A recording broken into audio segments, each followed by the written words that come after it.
নমস্কাৰ, মই ধ্ৰুৱৰঞ্জন। আজি মোৰ কিতাপ পঢ়াৰ আনন্দ লৈ আপোনালোকলৈ আগবঢ়োৱা দ্বিতীয়টো পাঠ। আজিও মই দেশ বিদেশৰ লোককথা এই কিতাপখনৰ পৰা এটি ইৰাণৰ লোককথা আপোনালোকলৈ আগবঢ়ালোঁ। তেনেহ'লে ব'লক লোককথাটিলৈ আগবাঢ়ো। ইৰাণৰ জ্যোতিষী। সাধু সাধু যেন লগা দিনৰ কথা। সেই সময়ত পৃথিৱীৰ বহু ঠাইতেই জনসাধাৰণৰ বাবে ৰাজহুৱা স্নানাগাৰ আছিল। আমাৰ ভাৰতৰ মহেঞ্জোদাৰো হৰপ্পাতো আছিল, ইৰাণতো আছিল। এদিন এজন ঘৰে ঘৰে বস্তু বেচি ফুৰা অতি দুখীয়া লোকৰ পত্নীয়ে নগৰৰ ৰাজহুৱা স্নানাগাৰত স্নান কৰিবলৈ গৈছিল। তেওঁ গা ধুই থকা সময়তেই বাহিৰত খুব হুলস্থুল লাগি পৰিল। স্নানাগাৰবিলাক চোৱা চিতা কৰা ছোৱালীজনীয়ে গা ধুবলৈ যোৱা ছোৱালীবিলাকক লৰালৰিকৈ বাহিৰলৈ ওলাই আহিবলৈ ক'লে।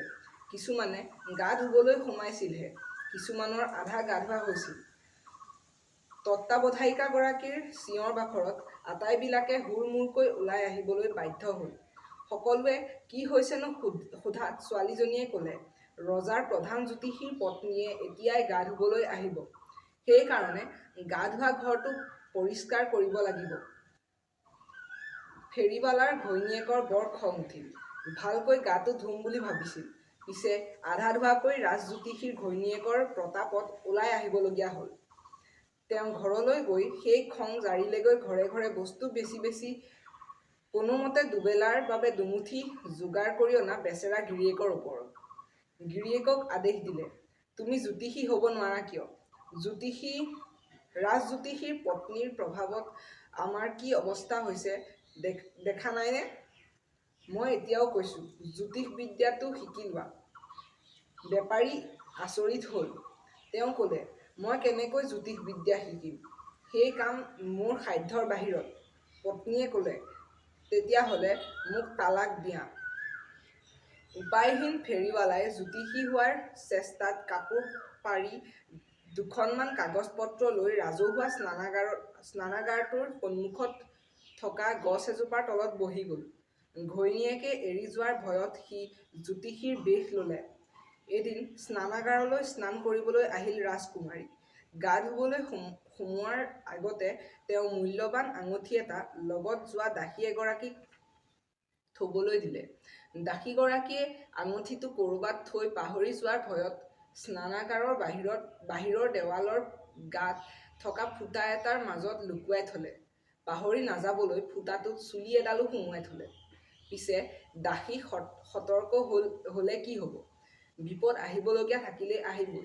ৰাজকুমাৰীয়ে গা ধোৱা ঘৰৰ পৰা ওলাই আহি দাসীগৰাকীক আঙঠিটো খুজিলে যদিও মুহূৰ্ততে সকলো কথা পাহৰি যোৱা দাসীয়ে আঙঠিটোনো ক'ত থৈছে একেবাৰেই পাহৰি গ'ল। ভয়তে তাই দিশহাৰা হৈ পৰিল। কাৰণ ৰাজকুমাৰীৰ আঙঠিৰ অভাৱ নাছিল ঠিকেই, কিন্তু সেই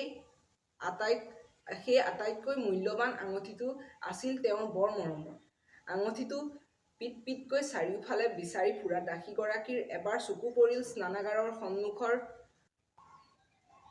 পদপথটোত বহি থকা জ্যোতিষীৰূপী বেপাৰীৰ ওপৰত। পানীত পৰা মানুহে খেৰকুটা এডালকে সাবটি ধৰাৰ দৰে দাসীয়েও গৈ লগে লগে জ্যোতিষীৰ ওচৰত হাজিৰ হৈ তাইৰ সমস্যাৰ কথা ক'লেগৈ। এইবাৰহে জ্যোতিষীৰ লেঠা লাগিল। ভয় আৰু দুশ্চিন্তাই তেওঁক অস্থিৰ কৰি তুলিলে। মনে মনে তেওঁ ঘৈণীয়েকৰ শ্ৰাদ্ধ কৰিবলৈ ধৰিলে। ভাবিলে, এনেকুৱা অবুজ ঘৈণীয়েক এৰি দিয়াই ভাল আছিল।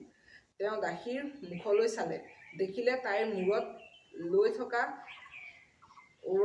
ওৰণাখনত এটা ফুটা আছে আৰু সেই ফুটা থকা ওৰণাখনৰ মাজেদি দেখা পালে দাসীৰ বৰ ধুনীয়া চুলি একোছা।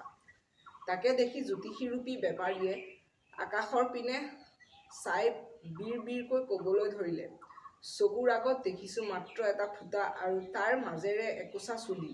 তাৰ বাহিৰেতো একোৱেই চকুত পৰা নাই।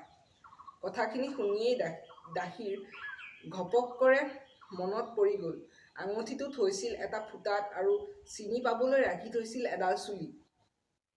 দাসীয়ে আঙঠিটো উলিয়াই আনি ৰাজকুমাৰীক দিলে আৰু জ্যোতিষীৰ গুণো বখানিলে। ৰাজকুমাৰীয়ে ক'লেগৈ ৰজাক, সকলো শুনাৰ পিছত তেওঁক মাতি আনি ৰজাই বহুতো ধন সোণ দিলে আৰু দৰবাৰৰ এজন জ্যোতিষীৰ পদতো নিযুক্ত কৰিলে।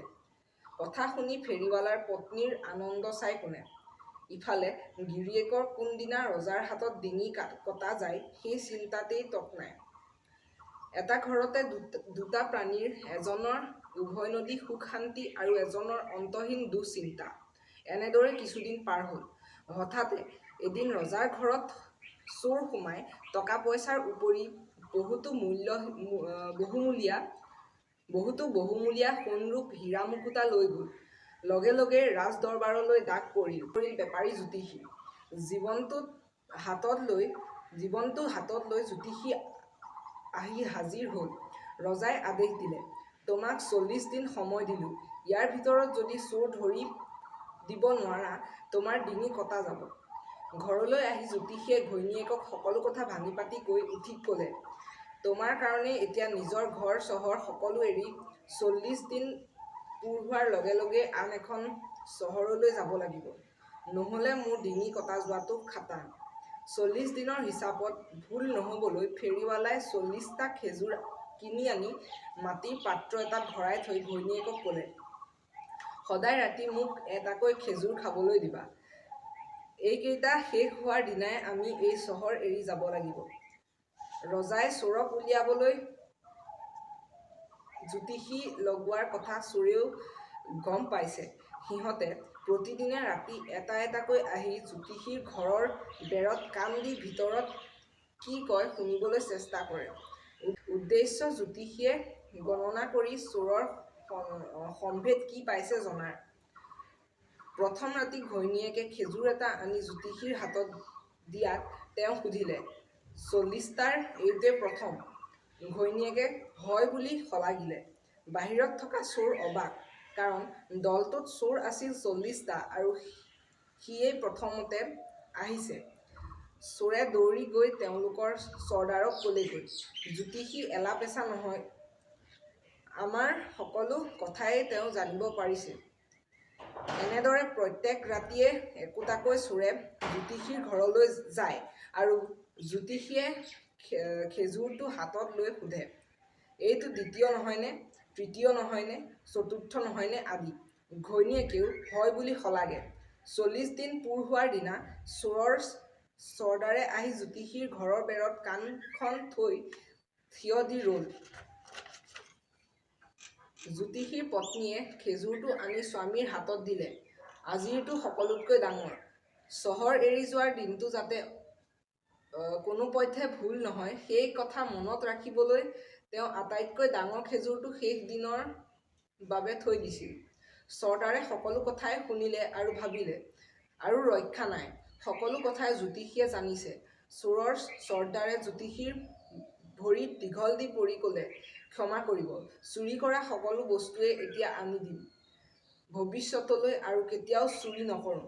ৰজাঘৰৰ পৰা চুৰি কৰা সকলো বস্তুৱেই চোৰে ঘূৰাই দি যোৱাত জ্যোতিষীয়ে সেইবোৰ ৰজাৰ ওচৰলৈ পঠিয়াই দিলে। ৰজা আনন্দিত হৈ জ্যোতিষীক পুনৰ বহুতো ধন সোণ দি পুৰস্কৃত কৰিলে। কিছুদিনৰ পিছত এদিন ৰজা মৃগয়া কৰিবলৈ গ'ল। লগত জ্যোতিষীকো ল'লে। ৰজা জিৰণি ল'বলৈ ঘাঁহৰ ওপৰত বহিল আৰু তেওঁৰ চকুৰ আগেৰে নাচি নাচি ফৰিং এটাই অহা যোৱা কৰিবলৈ ধৰিলে। ৰজাই সেইটো ধৰিবলৈ চেষ্টা কৰিও দুবাৰ বিফল হ'ল। তৃতীয়বাৰৰ চেষ্টাত ৰজাই ফৰিংটো ধৰিব পাৰিলে। সৰু ল'ৰা-ছোৱালীৰ দৰে এই কামটো কৰি ৰজাৰো বৰ আনন্দ লাগিল। ৰজাই তেওঁৰ হাতৰ মুঠিত কি আছে জ্যোতিষীক সুধিলে। জ্যোতিষীৰ অৱস্থা কাহিল। ভয়ে চিন্তাৰে তেওঁৰ অৱস্থা নোহোৱা হ'ল। তেওঁ মুখৰ ভিতৰতে ভোৰভোৰাই ক'বলৈ ধৰিলে, প্ৰথমবাৰ ৰক্ষা পৰিল, দ্বিতীয়বাৰো গ্ৰহ ভালেই আছিল, এইবাৰ কিন্তু ৰজাৰ হাতত প্ৰাণ যোৱাটো খাটাং। জ্যোতিষীৰ কথা শুনি ৰজা বৰ আনন্দিত হ'ল। এইবাৰো তেওঁ জ্যোতিষীক বহুতো ধন সোণ দিলে। আমাৰ নকল জ্যোতিষীয়ে ভাবিলে, এনেদৰে আৰু কিমান দিন চলিম।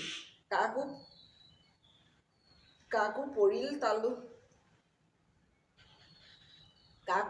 তালু সৰিল। লৰ দৰে তিনিবাৰ ৰক্ষা পৰিলোঁ, কিন্তু এনে কামত বিপদৰ সম্ভাৱনাই বেছি। তেওঁ আৰু ভাবিলে, ই কথাই কথা নহয়। এনে কিছুমান কাম আৰম্ভ কৰোঁ, যিবোৰ দেখিলে মানুহে মই পাগল হোৱা বুলি ভবাটো খাটাং। তাকে ভাবি এদিন তেওঁ সম্পূৰ্ণ উলংগ হৈ ৰাজদৰবাৰত হাজিৰ হ'ল আৰু দুয়ো হাতেৰে ৰজাক সাবটি ধৰি বাহিৰলৈ উলিয়াই আনিলে। জ্যোতিষীৰ এনে কাণ্ড দেখি সকলোৱে একমুখে ক'বলৈ ধৰিলে, এওঁ ভালকৈ পাগল হ'ল। তেনেতে ঘটনা এটা ঘটিল। ৰজাক বাহিৰলৈ টানি অনাৰ লগে লগে ৰাজদৰবাৰৰ চিলিংখন ভাগি পৰিল। চিলিঙে হেঁচা মাৰি ধৰাত তাত থকা লোক কেইজনমানৰো মৃত্যু হ'ল। জ্যোতিষীয়ে গা ধোৱাৰ ঘৰৰ পৰা উলংগ অৱস্থাত দৌৰি আহিও ৰজাৰ প্ৰাণ ৰক্ষা কৰিলে। এনে প্ৰভুভক্ত লোক নায়েই। এই বুলি কৈ সকলোৱে জ্যোতিষীৰ প্ৰশংসাত পঞ্চমুখ হৈ উঠিল। ৰজাই সম্ভাৱ্য মৃত্যুৰ পৰা ৰক্ষা পৰাত ফেৰিবালাক ৰাজদৰবাৰৰ প্ৰধান জ্যোতিষীৰ পদ দি সন্মানিত কৰিলে। তেতিয়া ফেৰিবালাৰ ঘৈণীয়েকৰ আনন্দ চাই কোনে?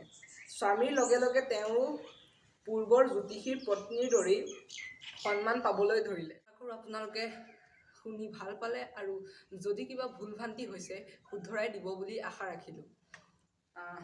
আৰু এনেদৰে সদায় কিতাপ পঢ়ি আপোনালোকলৈ আগবঢ়াই থাকিবলৈ মোৰ চেনেলটো ছাবস্ক্ৰাইব কৰি দিব আৰু লগতে ভিডিঅ'বোৰ যদি ভাল পাইছে লাইক কৰিবলৈ নাপাহৰিব আৰু শ্বেয়াৰো কৰিব। ধন্যবাদ।